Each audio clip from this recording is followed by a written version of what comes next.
Now packing efficiency. క్రితం క్లాస్లో మనం వైడ్స్ గురించి తెలుసుకున్నాము. ఈ యూనిట్ సెల్స్లో ఉండే వైడ్స్ గురించి తెలుస్తున్నాం. వైడ్స్ అంటే గ్యాప్స్. ఆ గ్యాప్స్ అంతా కూడా ఖాళీగా ఉంటాయి.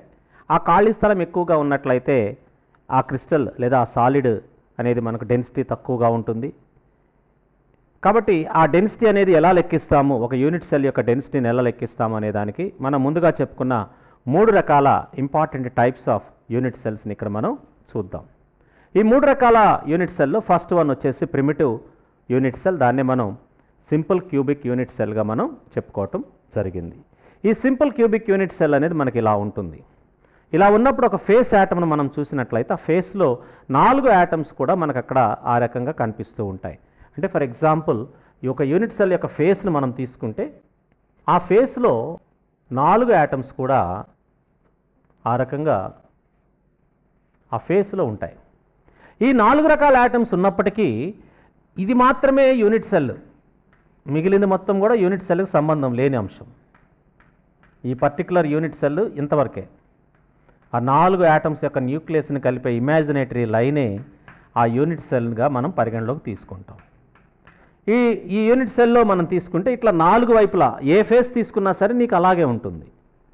ఏ ఫేస్ అన్నా మీరు తీసుకోండి, ఏ ఫేస్లోనైనా సరే మీకు ఈ రకంగానే మనకు కనిపిస్తూ ఉంటుంది. ఒక డైమండ్ షేప్లో వైడ్ అనేది అక్కడ మనకు కనిపిస్తుంది. ఈ క్రిస్టల్ యొక్క డెన్సిటీ మనం కన్సిడరేషన్లోకి తీసుకోవటానికి ఇక్కడ మనకు యూనిట్ సెల్ అనేది మనకు ఎలా ఉంటుంది అంటే ఒక క్యూబిక్ స్ట్రక్చర్ ఉంటుంది. ఈ క్యూబిక్ స్ట్రక్చర్లో మనం యూనిట్ సెల్ మనం పరిగణలోకి తీసుకుంటాం. అంటే ఇక్కడికి వచ్చేసరికి ఇక్కడ ఒక యాటమ్ వస్తుంది, ఇక్కడికి వచ్చేసరికి ఇక్కడ ఒక యాటమ్ అనేది వస్తుంది. ఇక్కడ ఏమవుతుంది, ఈ లెంగ్త్ని ఏమంటారంటే edge length of the unit cell అంటారు. దీన్ని ఏమంటారు, యూనిట్ సెల్ యొక్క ఎడ్జ్ లెంగ్త్. దీన్ని ఏ అనే లెటర్తో సూచిస్తారు. ఈ ఎడ్జ్ లెంగ్త్ని ఏదైతే ఉంటుందో దీన్ని ఏ అనే సింబల్తో సూచిస్తారు. అలాగే ఇది రేడియస్ ఆఫ్ యాటమ్. యాటమ్ అనేవి స్పియర్స్గా మనం తీసుకుంటాం, కన్సిడర్ చేస్తాం. కాబట్టి ఈ రేడియస్ ఆర్ అన్నమాట. ఇప్పుడు ఏకి ఆర్కి మధ్య ఉండే రిలేషన్ మనకు తెలిస్తేనే మనము ఆ క్రిస్టల్ యొక్క ఆ యూనిట్ సెల్ యొక్క వాల్యూమ్ని కనుక్కోగలము. అలాగే అందులో ఉండే స్పియర్స్ యొక్క వాల్యూమ్ను కూడా మనం కనుక్కోగలము. కాబట్టి యూనిట్ సెల్ యొక్క వాల్యూమ్లో స్పియర్ యొక్క వాల్యూమ్ ఎంత ఉన్నదో అని మనకు తెలిస్తే ఆ percentage occupied by the spheres in a unit cell is nothing but the packing efficiency.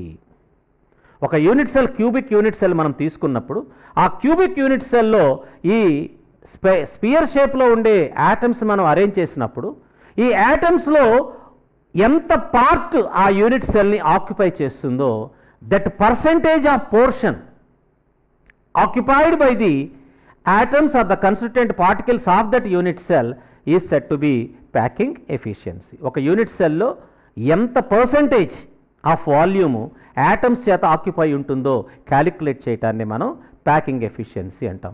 అది మనకు తెలియాలి అంటే ఇక్కడ మనకు ఏకి ఆర్కి మధ్య ఉండే రిలేషన్ మనకు తెలియాలి.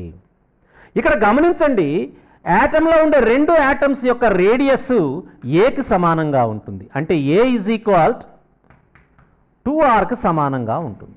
ఏ ఈజ్ ఈక్వల్ 2rకి సమానంగా ఉంటుంది. కాబట్టి ఇప్పుడు ఇక్కడ క్యూబ్ యొక్క వాల్యూమ్ మనం తీసుకుంటే volume of cube is equal A cube. Volume of cube is equal A cube. అలాగే వాల్యూమ్ ఆఫ్ స్పియర్ ఏమవుతుంది, 4/3 πr క్యూబ్ అవుతుంది. 4/3 πr క్యూబ్ ఉంటుంది. ఇక్కడ మనకు ఏఆర్ అనే 2 వేరియబుల్స్ ఉన్నాయి. మనకు వాటి మధ్య పర్సెంటేజ్ రావాలి అంటే 2 ఆర్లోనన్నా తీసుకోవాలి, ఇన్ టర్మ్స్ ఆఫ్ ఆర్లోనన్నా తీసుకోవాలి, లేదా రెండింటిని కూడా ఇన్ టర్మ్స్ ఆఫ్ ఏలోనన్నా మనం తీసుకోవాలి. అలా తీసుకున్నప్పుడే మనకు వాల్యూమ్ ఆఫ్ స్పియర్కి లేదా వాల్యూమ్ ఆఫ్ యూనిట్ సెల్కి మధ్య ఉండే రిలేషన్ అనేది మనకు వస్తుంది. కాబట్టి ఇక్కడ రెండింటిని ప్రస్తుతానికి మనం ఆర్లోనే తీసుకుందాం అనుకున్నాం అనుకోండి. Volume of the cube is a cube, but A is equal to 2r. కాబట్టి ఇదేమవుతుంది, 2r హోల్ క్యూబ్ అవుతుంది. అంటే ఇదేమవుతుంది, 8r క్యూబ్ అవుతుంది. So 8r cube is the volume of the cube, 4/3 πr cube is the volume of the atom. అక్కడ number of atoms ఎన్ని ఉన్నాయి ఒక unit సెల్లో మనం తీసుకుంటే 8 × 1/8 ఉన్నాయి కాబట్టి మనకు total volume number of spheres ఎన్ని ఉన్నాయి 1 స్పియర్ ఉంది 8 × 1/2 1 స్పియరే ఉంది కాబట్టి so total volume of the spheres is equal to volume of 1 sphere into number of atoms 1 అది 4/3 πr³ ఈక్వల్ అవుతుంది. కాబట్టి ఇప్పుడు మనకు packing efficiency of the unit cell unit cell అంటే ఏంటి volume of atom percentage of volume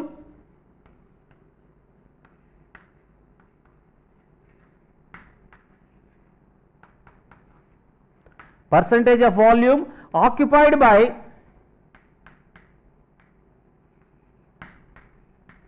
atoms.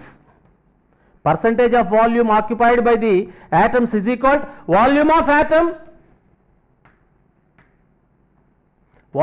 atoms by volume of cube into 100 వేస్తే మనకు percentage of space occupied by the volume వస్తుంది. Volume of total volume of the all atoms is 4/3 πr³ pi అంటే 22/7 into r³. అలాగే volume of the cube వచ్చేసి 8r³.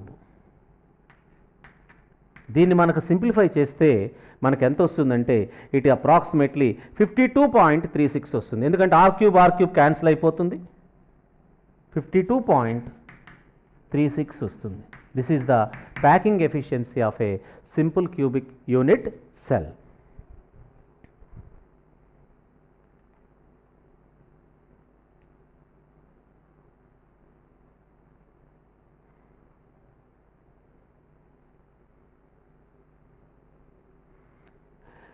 ఇది చాలా packing efficiency చాలా తక్కువగా ఉంది. ఇంత తక్కువ అనేది చాలా రేర్గా మనకు కనిపిస్తూ ఉంటుంది. కాబట్టి this is simple packing efficiency of simple cubic unit cell.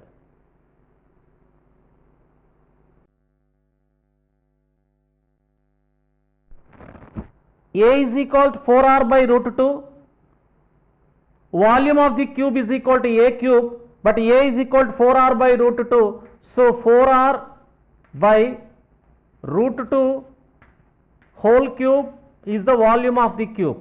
So 4 into 4³ is equal to 64. 4 4s are 16. 16 4s are 64.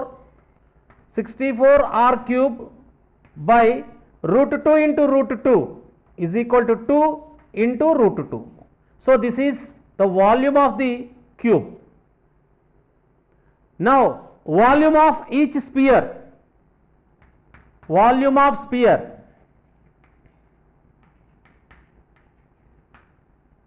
is equal to 4/3 πr³.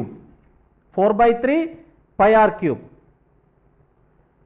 Here in the face centered cube 4 atoms are present, because 8 corners you have 8 atoms and 6 faces you have 6 atoms. So 8 into 1/8 is equal to 1. 6 into 6 faces 1/2 is equal to 3. Total number of atoms is equal to 4. Therefore volume of 4 spheres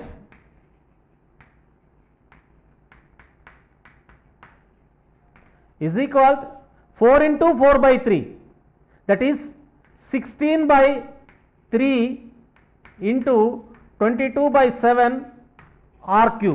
This is volume of spheres. That is the volume of spheres. Now packing efficiency is equal to volume of spheres is equal to volume of 4 spheres by volume of cube into 100. So if you simplify these two values, that is, let us write here,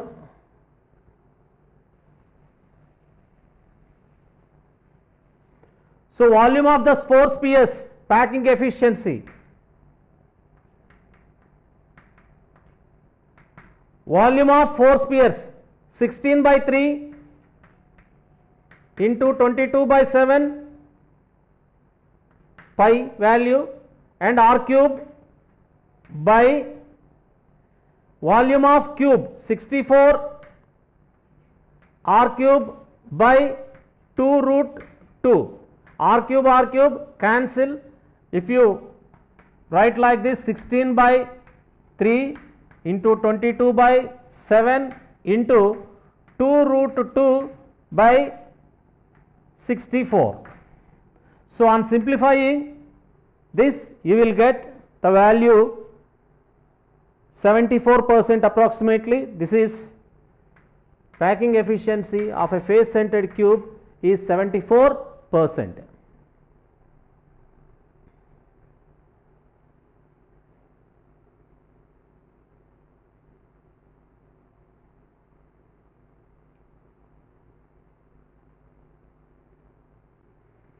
packing efficiency in a face centred cube.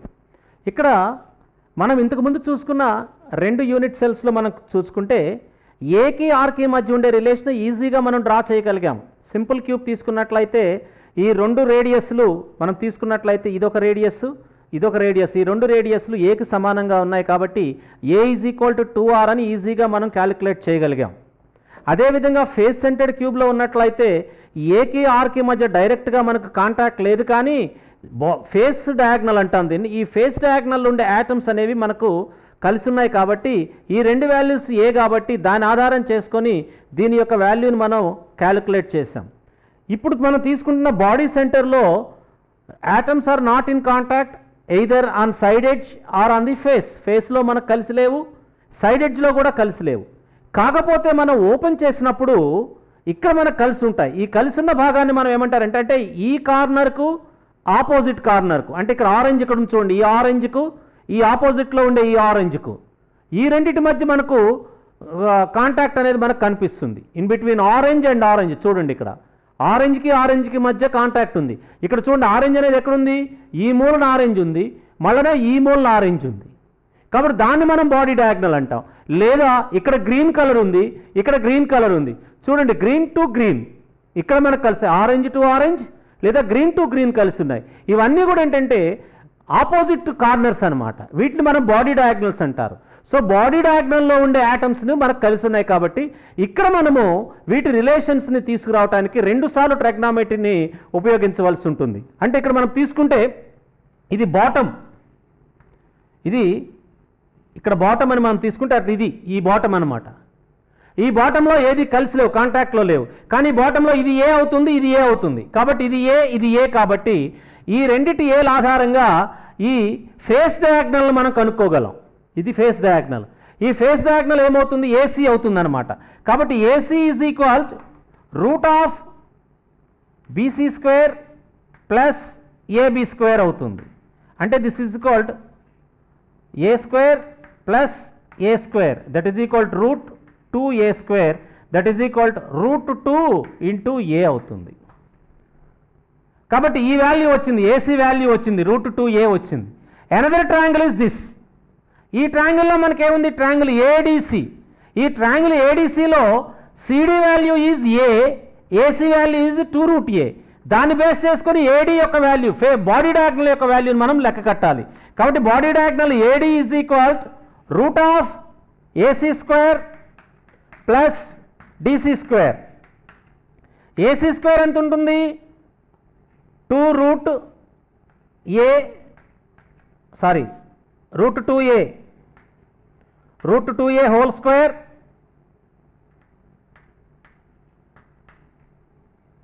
Plus DC is a square. So root 2a whole square is equal to 2a square plus a square. This is equal root of 3a square. So it will be root 3a. It will be equal to AD is equal to root 3a. So AD is equal to root 3a. This root 3a is nothing but 4r. Root 3a is equal to 4r. 4r ki ఇదొక r, ఇది 2r, ఇది r. కాబట్టి 4r is equal √3a. ఇప్పుడు మనకు a is equal 4r by √3. 4r by √3 is a. కాబట్టి side edge యొక్క లెంగ్త్కి radius of యాటమ్కి మధ్య ఉన్న రిలేషన్ మనకి ఇక్కడ వచ్చింది. కాబట్టి volume of cube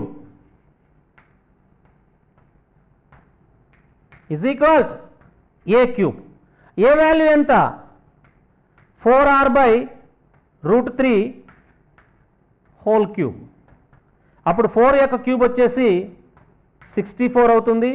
64r cube by √3 into √3 into √3, that is equal to 3√3.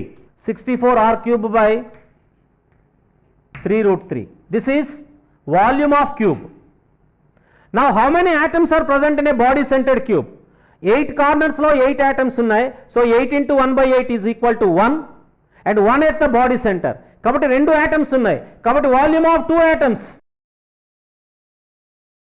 2 into 4/3 pi r cube, that it will be 8/3 pi r cube. Volume of 2 atoms is 8/3 pi r cube. Now packing efficiency. Packing efficiency is volume of total atoms in a cube by volume of a cube into 100. So packing efficiency, volume of atoms, all atoms in cube by volume of cube into 100. So volume of all atoms in a cube is 8/3 into 22/7 into r cube by volume of a cube 64/3√3 r cube. r cube cancel అవుతుంది. So it will be 8/3 into 22/7 into 3√3 by 64. On simplifying this into 100,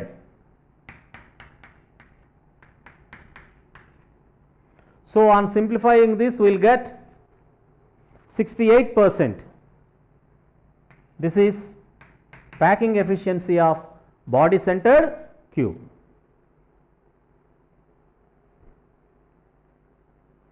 ఈ మూడు కూడా కొంచెం జాగ్రత్తగా మీరు చేయండి, అంత ఈజీనే. కాకపోతే 1-2 సార్లు కొంచెం లిటిల్ బిట్ కన్ఫ్యూజన్గా ఉంటుంది కాబట్టి కొంచెం జాగ్రత్తగా చేసినట్లయితే ఈజీగా మీరు ఇది చేయగలరు. Packing efficiency in phase centred cubic lattice. Face centred cubic lattice is arised due to the packing of hexagonal close packing or cubic close packing, that is CCP or HCP. Both these packings will generate a face centered cube. Face centered cube will be like this. That means in the face of an atom at 4 corners you have 4 atoms and 1 atom is present at face center. So this is said to be face centered cube. So in a face centered cube, let it be the face of an atom. So in face centered cube, this is side edge of the cube. So in side edge, the 2 atoms are not in contact with each other. In case of simple cubic, where we observed that 2 atoms are in contact with each other at sides. So the side edge A will be equal to 2r in case of a simple cubic lattice. Whereas in the face centered lattice, the 2 atoms that are present at the corners are not in contact with each other, but diagonally the atoms are in contact with each other like this. In diagonal form, atoms are in contact. This is diagonal. This is also face diagonal. In face diagonal, atoms are in contact. So here this is r and this is r plus r, 2r, and this is r. So the length of the face diagonal is equal to 4r. But we know this value and this value. This is A. Here we have a right angle triangle. Let it be A, B, C, or A, C, B, like this. So this is one side, AB is one side and BC is another side, and AC is this one.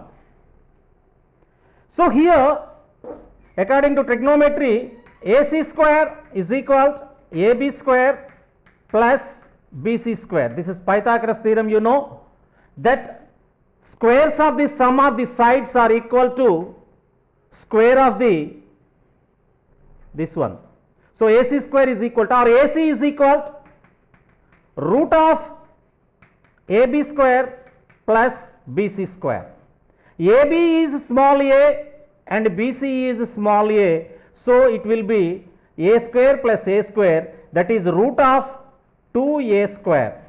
AC is root of 2A square, or you can write it as AC is equal to root 2A.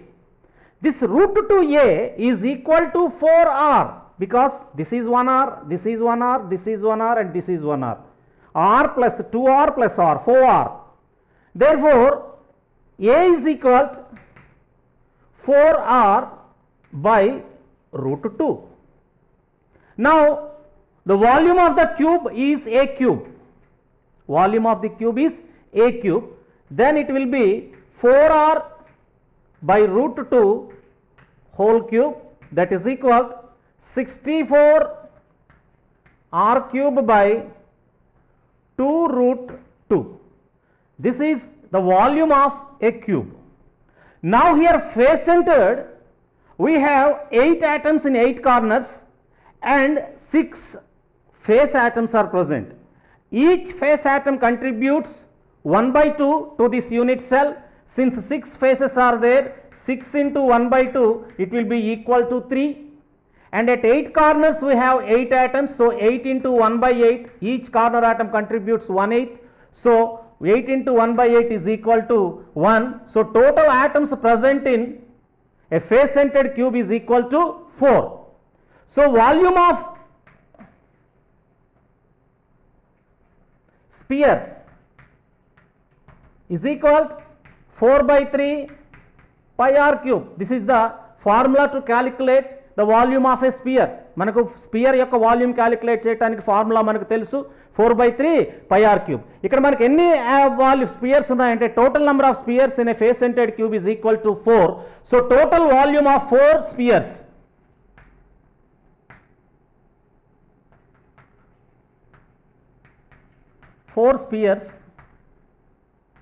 is equal to 4 into 4/3 pi r cube.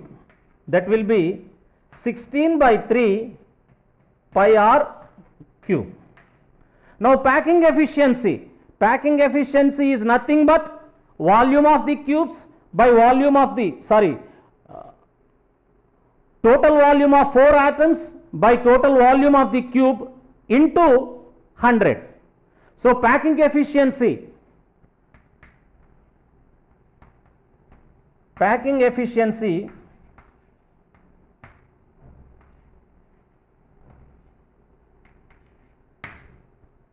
is equal to volume of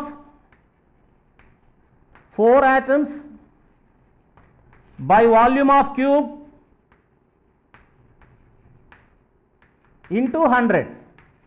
So volume of 4 atoms is equal to 16/3 pi r cube, that is 22/7 r cube by this one.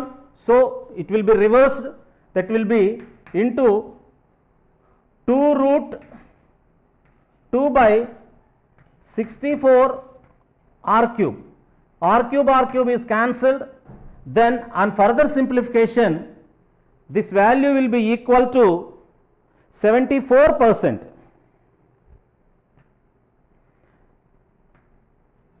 On simplification you will get 74%. So packing efficiency of a face centered cube is equal to 74%.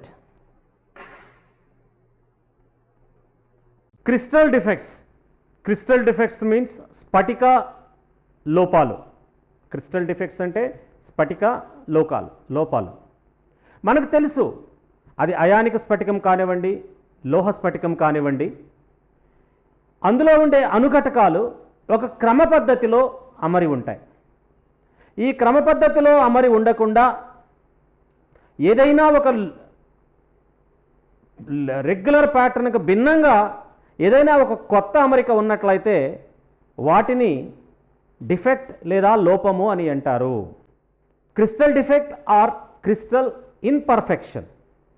We know that in crystals, whether it is an ionic crystal or a metallic crystal, the constituent parts are arranged in a systematic manner in a fixed positions.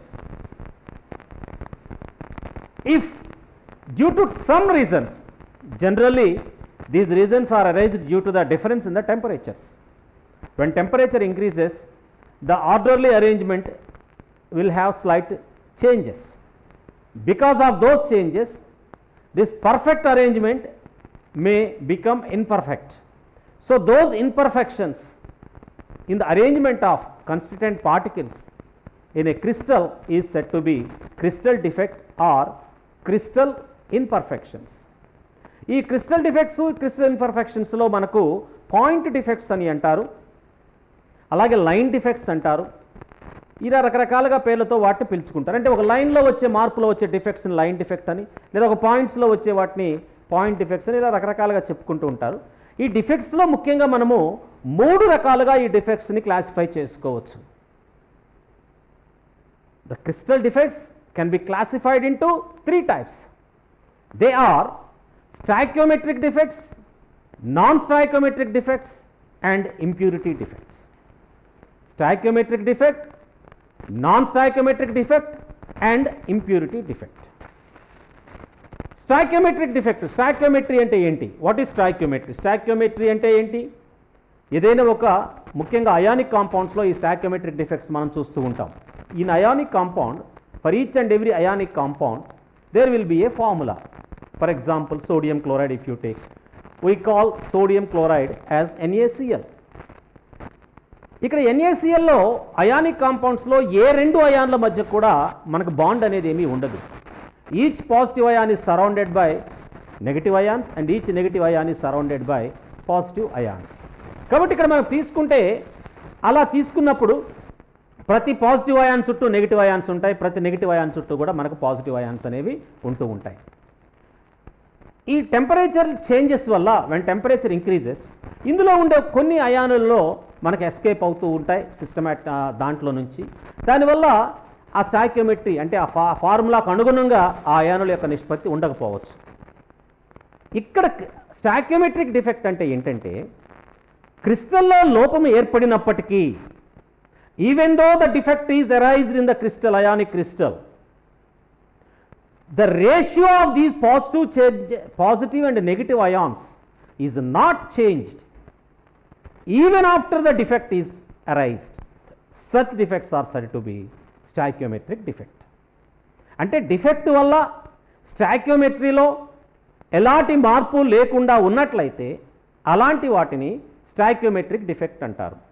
Non stoichiometric defect అంటే ఏంటి? Non stoichiometric defect అంటే ఏంటంటే ఈ defect వల్ల, అయానుల్లో కలిగే ఈ defect వల్ల మనకు స్టాయికియోమెట్రీయే మారిపోయింది అనుకోండి, అంటే అందులో ఉండవలసిన పాజిటివ్ అండ్ నెగిటివ్ అయాన్ల యొక్క రేషియో మారిపోయింది అనుకోండి, దానిని నాన్ స్టాయికియోమెట్రిక్ డిఫెక్ట్ అంటారు. ఇక ఇంప్యూరిటీ డిఫెక్ట్ అంటే ఏంటంటే అయానిక్ క్రిస్టల్లో ఉండాల్సిన అయాన్ కాకుండా వేరే అయాన్, ఫార్ములా ప్రకారం చెప్పిన అయాన్ కాకుండా వేరే అయాన్ వచ్చి చేరినట్లయితే దానిని ఇంప్యూరిటీ డిఫెక్ట్ అని అంటారు. ఇవి ఒక రకమైన క్లాసిఫికేషన్. ఇక ఇంకొక రకమైన క్లాసిఫికేషన్ ఉంటుంది.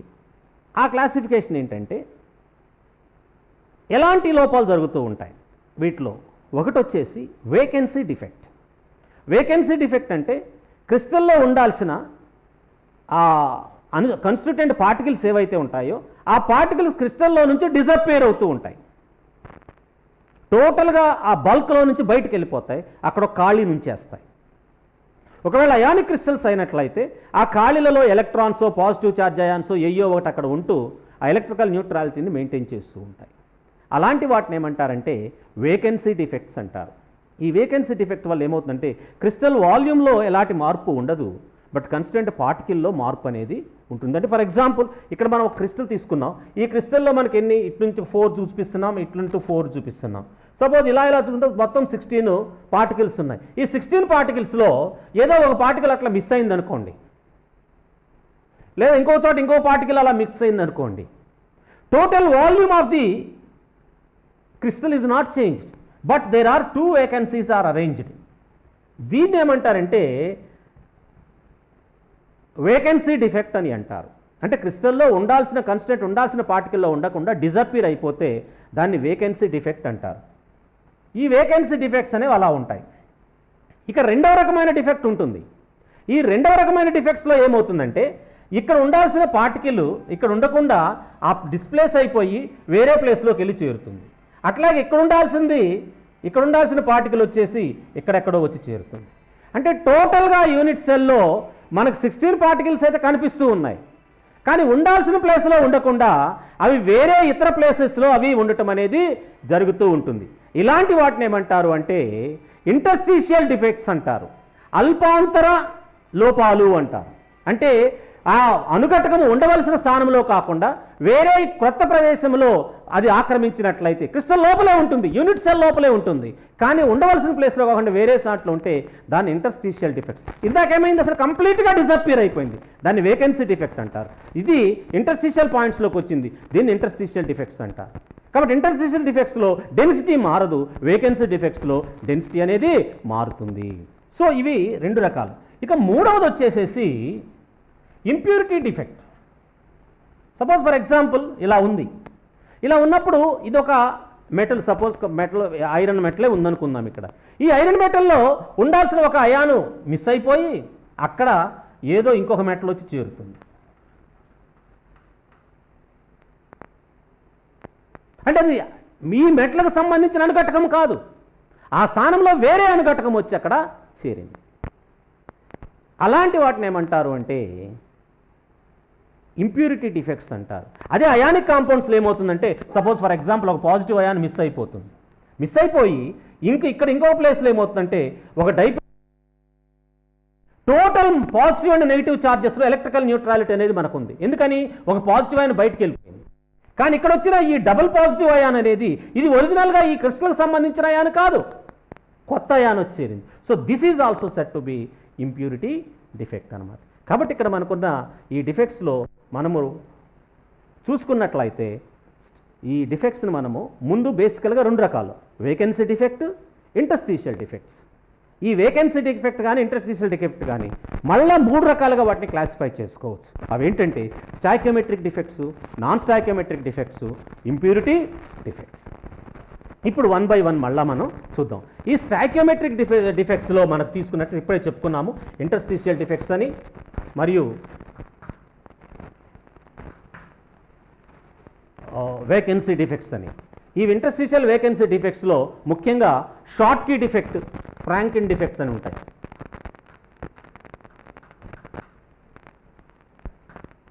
షార్ట్ కీ డిఫెక్ట్, ఈ షార్ట్ కీ డిఫెక్ట్ అనేది ఒక రకంగా చెప్పాలి అంటే వేకెన్సీ డిఫెక్ట్కి ఎగ్జాంపుల్గా మనం చెప్పుకోవచ్చు.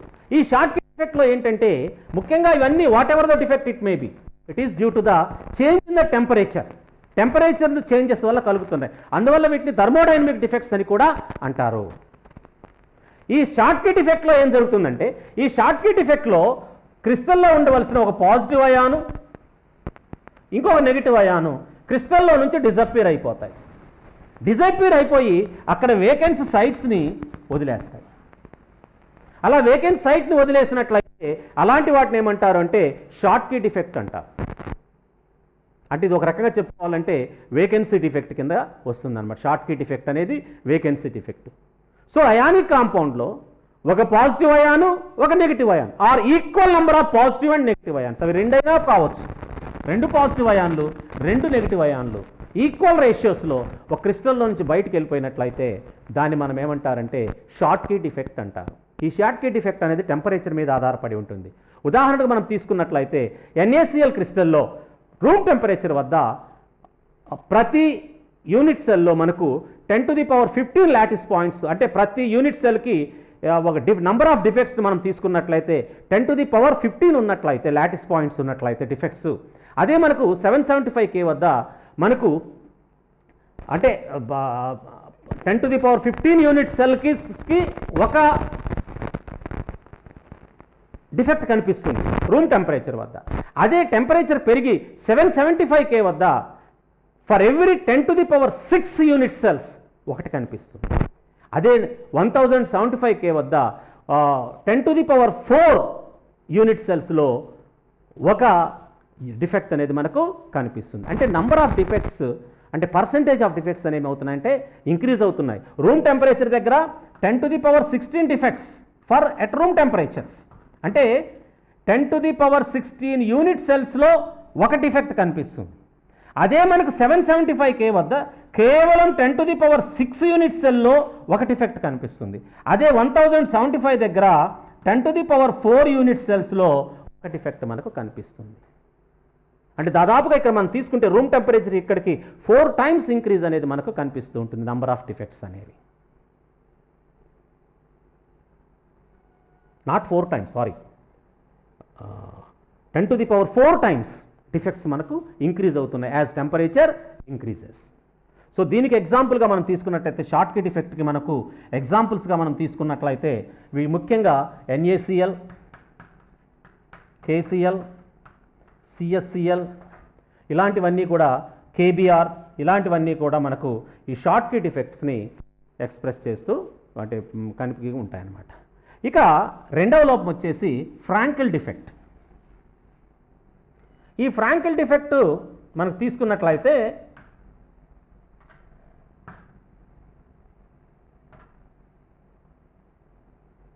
మనం ఫ్రాంకెల్ డిఫెక్ట్స్ తీసుకున్నట్టు, ఈ ఫ్రాంకెల్ డిఫెక్ట్ ఏం జరుగుతుందంటే ఈ కేటయానికి అనయానికి సైజు ఎక్కువగా ఉన్న దగ్గర ఈ ఫ్రాంకెల్ డిఫెక్ట్ అనేది కనిపిస్తుంది.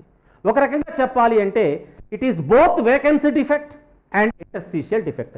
ఎలా వేకెన్సీ, రెండు రకాల డిఫెక్ట్స్ ఎలా వస్తుందంటే ఇక్కడ ఉండవలసిన పాజిటివ్ అయాను మిస్ అవుతుంది, so it leads to vacancy defect.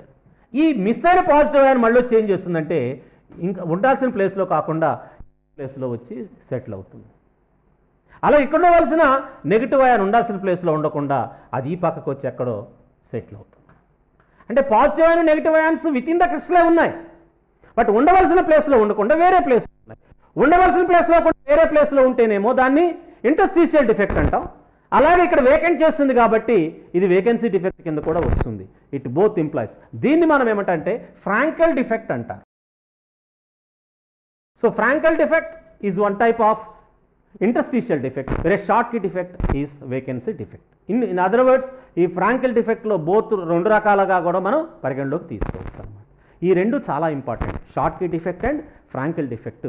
Compulsory questions మనకు ఈ చాప్టర్లో మనకు తీసుకున్నట్లయితే 4 marks క్వశ్చన్స్లో క్రిస్టల్ డిఫెక్ట్స్ మీద అడుగుతున్నారు, లేదా బ్రాగ్స్ ఈక్వేషన్. ఈ రెండే ఎక్కువగా మనం ఎంత చూసుకున్నా సరే. ఆల్టర్నేటివ్ క్వశ్చన్ పేపర్స్ మీరు if you go through any question papers, గత 10 సంవత్సరాల్లో వచ్చిన క్వశ్చన్ పేపర్స్ మీరు తీసుకున్నట్లయితే ఏ క్వశ్చన్ పేపర్ అన్నా తీసుకోండి, both in Telangana and Andhra inter board examinations, you will have either Bragg's equation or the Schottky and Frenkel defect. Schottky defect అంటే ఏంటి? Schottky defect అంటే ఏంటి? పాజిటివ్ అయానిక్ క్రిస్టల్లో equal రేషియోలో positive and negative ions according to the stoichiometric ratio they disappear from the crystal. That defect is said to be Schottky defect. ఈ Schottky డిఫెక్ట్లో ions అనేవి వేకెన్సీని arrange చేస్తాయి కాబట్టి వీటిలో డెన్సిటీ అనేది ఉండవలసిన దానికన్నా తక్కువగా ఉంటుంది. ఈ డిఫెక్ట్స్ అనేవి టెంపరేచర్ పెరిగే కొద్దీ ఈ చేంజెస్ అనేవి ఎక్కువగా ఉంటాయి అన్నమాట. అందువల్ల డెన్సిటీ టెంపరేచర్ పెరిగే కొద్దీ అయానిక్ క్రిస్టల్లో డెన్సిటీలు తగ్గిపోవడానికి ప్రధాన కారణం, one of the reason is this defects, crystal defects. రెండవది ఫ్రాంకెల్ డిఫెక్ట్. ఫ్రాంకెల్ డిఫెక్ట్ అంటే ఏంటంటే అయానిక్ క్రిస్టల్ కానీ మెటాలిక్ క్రిస్టల్లో కానీ అయాన్ ఉండవలసిన ప్లేస్లో కాకుండా వచ్చి ఇంటర్స్టీషియల్లో ఆక్యుపై చేసినట్లయితే దీన్ని ఫ్రాంకెల్ డిఫెక్ట్ అంటారు. అంటే కేటయానికి యానయానికి మధ్య సైజ్ డిఫరెన్స్ ఎక్కువగా ఉన్నట్లయితే అలాంటి కేసెస్లో, అంటే కోఆర్డినేషన్ నంబర్ ఎక్కువగా ఉన్న, అంటే 8, 16, 12 కోఆర్డినేషన్ నెంబర్ ఉండే ఆ కాంపౌండ్స్లో మనకు ఈ ఫ్రాంకెల్ డిఫెక్ట్ ఎక్కువగా కనిపిస్తుంది. షార్ట్ కీ డిఫెక్ట్ వచ్చేసి 4, 6 వీటిలలో మనకు ఈ షార్ట్కీ డిఫెక్ట్ అనేది ఎక్కువగా కనిపిస్తూ ఉంటుందన్నమాట. ఫ్రాంకెల్ డిఫెక్ట్, షార్ట్, ఇది both are most important 4 marks questions. కంపల్సరిగా ఎయిదర్ బ్రాగ్స్ ఈక్వేషన్ ఆర్ ఇది, ఈ రెండిట్లో ఏదో ఒకటి ఖచ్చితంగా మీకు 4 మార్కుల క్వశ్చన్గా ఎగ్జామ్లో వస్తుంది.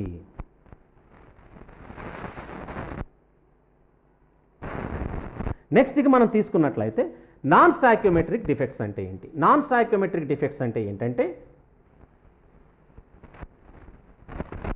ఈ డిఫెక్ట్స్ కారణంగా దీని యొక్క అయానిక్ క్రిస్టల్ యొక్క ఫార్ములాలో మార్పు వచ్చినట్లయితే వాటిని నాన్ స్టాయికియోమెట్రిక్ డిఫెక్ట్స్ అంటారు. మళ్ళీ వీటిలో మనకు 3 రకాల డిఫెక్ట్స్ కనిపిస్తూ ఉంటాయి. Metal excess defects due to anion vacancy, metal excess defect due to interstitial cations, and metal excess defect, metal deficiency due to cation vacancy. So first metal excess defect due to anion vacancy. ఇప్పుడు మనం sodium chloride crystal మనం తీసుకొని ఈ sodium chloride క్రిస్టల్ని sodium vapour సమక్షంలో heat చేసామనుకోండి. Sodium chloride క్రిస్టల్ని sodium vapour సమక్షంలో మనం హీట్ చేసామనుకోండి. సోడియం వేపర్లో ఉండే సోడియం యాటమ్స్ ఇక్కడ వచ్చి అటాక్ అవుతాయి. Atoms, not ions. వేపర్లోనేమో యాటమ్స్ ఉంటాయి, క్రిస్టల్లోనేమో అయాన్స్ ఉంటాయి. ఆ డిఫరెన్స్ మీరు గమనించండి. సోడియం క్లోరైడ్ క్రిస్టల్ని సోడియం వేపర్ సమక్షంలో మనం హీట్ చేస్తున్నాం. So any ionic crystal is heated in the presence of vapours of element which acts as a cation in that crystal. ఆ అయానిక్ క్రిస్టల్లో కేటయాన్గా ఏదైతే ఉంటుందో ఆ మూలకానికి సంబంధించిన, ఆ లోహానికి సంబంధించిన వేపర్స్ సమక్షంలో ఆ క్రిస్టల్ మనం హీట్ చేస్తే ఏం జరుగుతుంది? అందులో ఉండే యాటమ్స్ క్రిస్టల్ యొక్క సర్ఫేస్ మీద అలా అక్యుములేట్ అవుతాయి. అక్యుములేట్ అయినప్పుడు ఇందులో ఉండే ఈ క్లోరైడ్ అయాన్స్ ఏమవుతాయంటే ఆ సోడియంకి అట్రాక్ట్ అయిపోయి ఇక్కడ మనకు దాంట్లో ఉండే ఆ ఎలక్ట్రాన్ అవి ఇక్కడే వదిలేసేసి అవి మాత్రం బయటికి వెళ్ళిపోయి దీంతో అయానిక్ బాండ్ని ఫామ్ చేస్తాయి సర్ఫేస్ మీద. ఇలా ఈ ఎలక్ట్రాన్ ఎంటీగా ఉండే ఈ సెంటర్స్ని ఏమంటారు అంటే ఎఫ్ సెంటర్స్ అంటారు. వీటిని ఏమంటారు? F centres. అంటే ఇక్కడ ఉండాల్సిన సిఎల్ మైనస్ అయాను సిఎల్గా బయటికి పోతుంది, ఒక ఎలక్ట్రాన్ వదిలేస్తుంది. ఆ వదిలేసిన ఎలక్ట్రాను దాని స్థానంలో ఉంటుంది అన్నమాట. And it maintain the electrical neutrality. బయటికి వెళ్ళిన సిఎల్ దాంతో మళ్ళీ బాండ్ని ఫామ్ చేస్తుంది. ఇక్కడ దీని కారణంగా ఈ సెంటర్ని ఏమంటారు అంటే వేకెంట్ సెంటర్ని ఎఫ్ సెంటర్స్ అంటారు. ఈ ఎఫ్ సెంటర్ కారణంగా సోడియం క్లోరైడ్ మామూలుగా తెల్లగా ఉండాల్సిన సోడియం క్లోరైడ్ మనకు ఎల్లో కలర్లో కనిపిస్తుంది. ఎల్లో కలర్లో కనిపిస్తుంది. ఈ నంబర్ ఆఫ్ ఎఫ్ సెంటర్స్ పెరిగే కొద్దీ ఎల్లో కలర్ కూడా డీప్ అవుతూ ఉంటుంది. దీన్ని మెటల్ ఎక్సెస్ డిఫెక్ట్స్ అంటారు. ఇలాంటి డిఫెక్టే మన కేసీఎల్ క్రిస్టల్లో కూడా కనిపిస్తుంది. అలా కేసీఎల్ క్రిస్టల్లో మనకు అది వైలెట్ కలర్లో ఆ క్రిస్టల్ మనకు అప్పేర్ అవుతుంది. మనకు తెలుసు ఫెర్టిలైజర్స్, పొటాషియం ఫెర్టిలైజర్స్ మీరు చూసినట్లయితే అవి వైలెట్ కలర్లో మనకు కనిపిస్తూ ఉంటాయి. మనకు పొటాష్ ఎరువని ఎరువులు వేస్తూ ఉంటారు. అట్లా పొటాష్ ఎరువులు మీరు గమనిస్తే ఎర్రగా ఒకలాంటి కలర్లో వైలెట్ కలర్లో మీకు అవి కనిపిస్తుంది. అలాగే లీథియం క్లోరైడ్ క్రిస్టల్ మనం తీసుకున్నా సరే అది పింక్ కలర్లో కనిపిస్తుంది. ఎందుకు జనరల్గా ఇవన్నీ కూడా ఆల్కలీ మెటల్స్. ఈ ఆల్కలీ మెటల్ క్రిస్టల్స్ కలర్లెస్గా ఉండాలి, అంటే వైట్ కలర్లో ఉండాలి. But they appear in different colors because of these F centers. అంటే F centers అంటే the vacancy site that was created by the disappearance of anion from the vacant site. దానివల్ల ఏమవుతుందంటే cation, excess of కేటయాన్స్ ఈ క్రిస్టల్లో ఉంటాయి. ఇలాంటి డిఫెక్ట్ని metal excess defect అని అంటారు. Next వచ్చేసి metal excess defect due to interstitial cation. ఉదాహరణకు ఇలాంటి ఎప్పుడు కనిపిస్తుందంటే జింక్ జెడ్ఎన్ఓ క్రిస్టల్లో ఇట్లాంటివి కనిపిస్తుంటాయి. జింక్ ఆక్సైడ్, జనరల్గా జింక్ ఆక్సైడ్ అనేది వైట్ కలర్లో ఉంటుంది, కానీ హీట్ చేసినప్పుడు అది ఎల్లో కలర్కి వస్తుంది. కారణం ఏంటంటే జింక్ ఆక్సైడ్ని హీట్ చేస్తే ఇందులో ఉండే ఆక్సైడ్ అయాన్స్ డిసప్పియర్ అయిపోతాయి. ఆక్సైడ్ అయాన్ అంటే ఇది డైపాజిటివ్ అయాన్. ఈ ఆక్సైడ్ అయాన్ బయటికి డిసప్పియర్ అవుతూ ఉంటాయి. డిసప్పియర్ అయినప్పుడు ఈ ఎలక్ట్రాన్స్ ఏం చేస్తాయి, ఇక్కడ ఉండే జింక్ అయాన్లు ఈ 2 ఎలక్ట్రాన్లు తీసుకొని ఇక్కడ జింక్ యాటమ్గా ఇక్కడ డిపాజిట్ అవుతాయి. ఇంటర్స్టిషియల్ సైట్లో జింక్ యాటమ్గా డిపాజిట్ అవుతాయి. So that electrical neutrality maintain అయిపోయింది. ఎందుకని బయటికి వెళ్ళిన దీనికి 2 పాజిటివ్ ఛార్జీలు ఎలక్ట్రాన్ ఇది అబ్జార్బ్ చేసుకోవడం వల్ల దీని పాజిటివ్ ఛార్జ్ తగ్గిపోతుంది, ఎలక్ట్రికల్ న్యూట్రాలిటీ మెయింటైన్ అవుతుంది. కానీ దీనివల్ల ఏమవుతుందంటే ఈ జింక్ ఆక్సైడ్ అనేది ఎల్లో కలర్లో డిజపియర్ అవుతుంది. కాబట్టి ఇక్కడ ఏం జరుగుతుంది, excess of metal ion is present in the interstitial sites. దీన్ని metal excess due to interstitial sites అంటే metal atom excess in interstitial site అనమాట. ఇది జింక్ ఆక్సైడ్లో ఇలాంటిది మనకు కనిపిస్తూ ఉంటుందన్నమాట. నెక్స్ట్ వచ్చేసినట్లయితే ఇంకొక రకమైన మూడవది ఉంది, metal deficiency due to cation vacancy.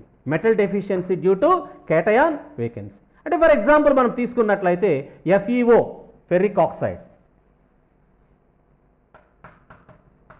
Ferric oxide, ఈ ఫెరిక్ ఆక్సైడ్ క్రిస్టల్ మనం తీసుకున్నట్లయితే Fe+2 ions, oxygen -2 ions. Fe+2 ions, oxygen -2 ions. Fe+2 ions, oxygen -2.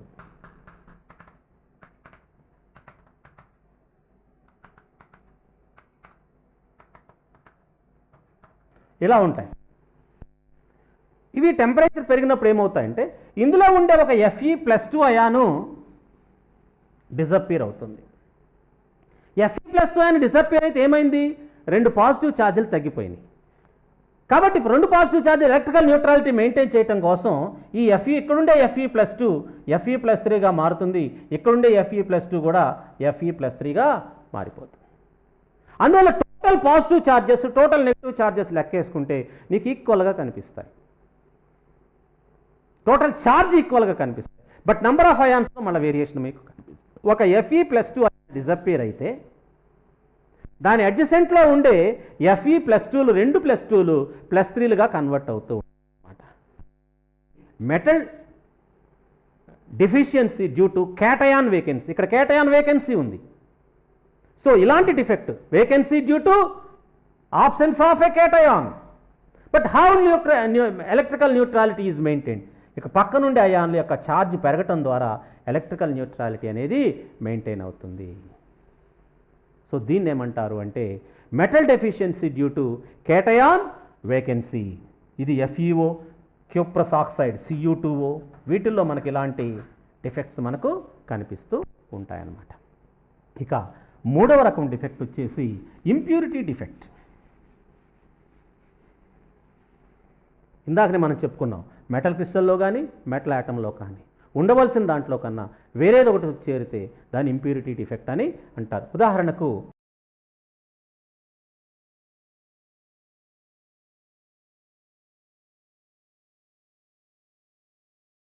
So ఇక్కడ మనకు సోడియం క్లోరైడ్ క్రిస్టల్ ఇక్కడ ఉంది. ఈ సోడియం క్లోరైడ్ క్రిస్టల్, ఈ క్రిస్టల్లో 2 సోడియం అయాన్స్ డిజపియర్ అయిపోయి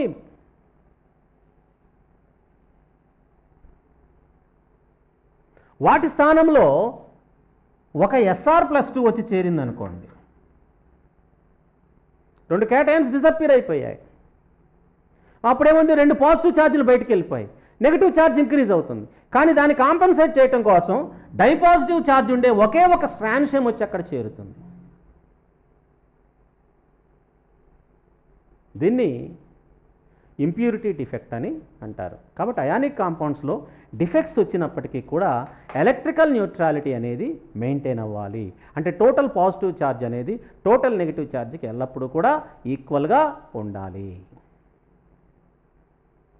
ఇవి క్రిస్టల్ డిఫెక్ట్స్. మళ్ళా ఒకసారి రివైండ్ చేసుకొని వీడియోని 1కి 2 సార్లు చూడండి. ఇది చాలా ఇంపార్టెంట్. గ్యారంటీగా 4 మార్క్స్ క్వశ్చన్. ముఖ్యంగా Schottky defect, Frankl defect 1కి 2 సార్లు చూడండి. చూడకుండా రాసి ప్రాక్టీస్ చేసినట్లయితే బ్రాగ్స్ ఈక్వేషను ఈ రెండిట్లో ఏదో ఒకటి question number 11 senior inter question పేపర్లో ఇది ఉంటుంది. ఏ క్వశ్చన్ పేపర్ మీరు వెరిఫై చేసినా నంబర్తో సహా చెప్తున్నా 11th question is either Bragg's equation or this crystal defect. That is ముఖ్యంగా షార్ట్ కీ డిఫెక్ట్, ఫ్రాంకెల్ డిఫెక్టే ఎక్కువగా అడుగుతూ ఉన్నాడు.